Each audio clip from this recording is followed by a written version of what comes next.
കേരളം കാത്തിരിക്കുന്ന, കേരളം ഞെട്ടുന്ന ഒരു വാർത്തയുടെ വിശദാംശങ്ങളിലേക്ക് കടക്കുന്ന സമയമാണ് ഇനി. ഒരുപക്ഷെ അഭയം തേടി വരുന്നവരെ മനസ്സിലാക്കാതെ പോകുന്ന ഒരു സമൂഹം, വേട്ടക്കാരന്റെ കണ്ണോടെ ഒരു സ്ത്രീയെ ഒരു ഇരയായി മാത്രം കാണുന്ന ഒരു സമൂഹത്തിലുള്ള ഒരു ചോദ്യമാണ്. ആ ചോദ്യത്തിനുള്ള ഉത്തരമാണ് മംഗളം ഇപ്പോൾ ബ്രേക്ക് ചെയ്യാൻ പോകുന്നത്. ഒരു കേരളം ഞെട്ടുന്ന ഒരു വാർത്തയുടെ മണിക്കൂറുകളാണ്. ഒരുപക്ഷെ കേരളം ചർച്ച ചെയ്യാൻ പോകുന്നതും ഈ വാർത്ത തന്നെയായിരിക്കും. ആ വാർത്തയുടെ ഞെട്ടിപ്പിക്കുന്ന വിവരങ്ങൾ കാണാം, കേൾക്കാം. ഞാനിപ്പം ഗോവയിലാണ്. ലക്ഷം പേർക്കല്ലേ, ഞാനിങ്ങനെ വിചാരിച്ചു എന്റെ പെണ്ണെന്നെ മറന്നല്ലോ, ഒന്ന് വിളിക്കുന്നില്ല, അവരൊന്ന വരുന്നില്ല, ഒന്ന് കെട്ടിപ്പിടിക്കത്തില്ല, കെട്ടിപ്പിടിച്ചിട്ടേ നെഞ്ചത്ത് കയറി കിടക്കും. ഞാൻ എന്റെ പെണ്ണെ കെട്ടിപ്പിടിച്ച് കിടന്നു, കുറച്ചു നേരം കെട്ടിപ്പിടിക്കുകയായി കിടന്നു, നെഞ്ചിൽ തല വെച്ച് കിടന്നു. എന്നിട്ട് ഞാൻ തലയോടട്ടെ, എന്റെ പൂച്ച കുട്ടി, എന്റെ ചക്കര എന്റെ ചക്കര എടുത്തടി കട്ടിച്ചു തന്നു. ഏറ്റവും കൂടുതൽ ഇഷ്ടത്തോടെ കടിക്കുന്നേ കിട്ടിയ ഒന്നരി കുട്ടി പറയും, എനിക്കെന്താ വേണ്ടത്, ആ ഡ്രസ്സെല്ലാം ഒന്ന് അയച്ചു, ആ ഡ്രസ്സൊക്കെ ഒന്ന് അയച്ചു അയക്കടി. ഞാൻ ആ നെഞ്ചും ചന്തിയെല്ലാം ഒന്ന് കാണട്ടെ. ഇത് നിന്റെ മൂല, ഇത് നിന്റെ ചന്തി, ഡ്രസ്സൊക്കെ അയച്ചു, ചന്തിയും മലയാളം ഒന്ന് കാണിച്ചതാ.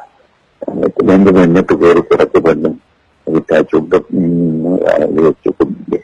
ഞാൻ നിന്റെ രണ്ട് ചന്തി അമർത്തിപ്പിടിക്കും. എല്ലാവരും നോക്കി എന്റെ മുന്നെ ചോദിച്ചു, എന്റെ നല്ല തേക്ക് വെച്ച് വെച്ചാൽ അതൊക്കെ ദേഹത്തൊക്കെ വെച്ച് ഇടയിലൊക്കെ വെച്ച് വെള്ളം വെച്ച് കെട്ടിപ്പിടിക്കല്, മറ്റുള്ള അമർത്തി കത്തിപ്പിടിച്ച് പിടിക്കട്ടെ, കെട്ടിപ്പിടിച്ചിട്ട് എന്റെ ഉള്ളില് ഒരു സാധനം എടുത്തിട്ട് എനിക്ക് തള്ളിക്കായിട്ട്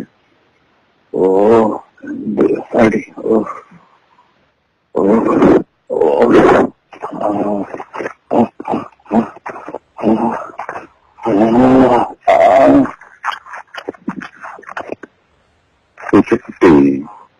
ഒരു ചാൻസ് ഇല്ലടി, എന്നാ തന്നെ കടിച്ചിട്ടില്ല. എനിക്ക് തിന്ന് അന്നേരം പിന്നെയും തിന്ന്, അന്നേരം പിന്നെയും തിന്ന്, അന്നേരം പിന്നെയും തിന്ന്, കൊടുക്കും. പിന്നെ കൊന്നിച്ച് നിർത്തി അതൊരു വരും. ഈ ചന്തി ഒന്ന് കടിക്കും. ചന്തിന്റെ ഇടയിലോട്ട് ഇങ്ങനെ ആക്കാൻ കഴിയുക നോക്കും. ഫുള്ളിലാക്കും, തല്ലിത്തന്നെ കേട്ടില്ലാക്കി വളർത്തി കിടത്തണം. എവിടെയോട്ട് വിടർത്തിയായിട്ട് എന്നിട്ട് പിടിച്ചെടിയിലേക്ക്, എന്നിട്ട് ചന്തി അമർത്തി ഇതിലോട്ട് കയറ്റിയാക്കി സ്പീഡിലടിക്കാട്ടെ, അടിച്ചടിച്ചടിച്ചടിച്ചടി സൂചിപ്പിക്കുക. എന്നിട്ട് പിന്നെയും കെട്ടിപ്പിടിച്ച് കിടക്കുക, എന്നിട്ട് പിന്നെയും കുറച്ച് വേണ്ടി ചെയ്യുക, പിന്നെയും ചെയ്യുക, ഒരു 10 പ്രാവശ്യം ചെയ്യുക. ഓക്കെ.